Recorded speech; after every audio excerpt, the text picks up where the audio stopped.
பார்த்தா 4 விஷ்ணு தூதர்கள் அவன் முன்னாடி நின்று இருக்கா.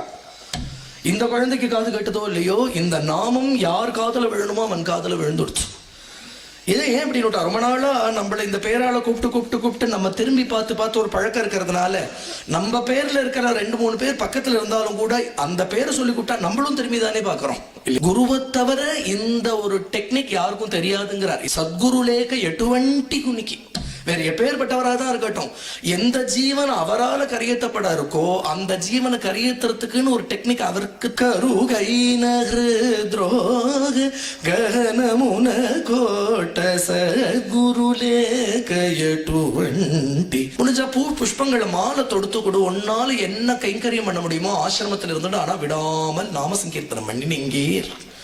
இதை விட என்ன ஆனந்தம் வேணும், இதை விட என்ன பாக்கியம் வேணும் இல்லையா? ஆசிரமத்திலேயே பகவானோட சரணச்சாயில இருந்து எத்தனை பக்தர்கள் வராலும் எத்தனை நாமம் நடக்கிறதோ அத்தனை சாநித்தியம் இருக்கு. பகவான் இங்க அப்படி ஜொலிச்சுன்னு இருக்காருங்க இல்லையா?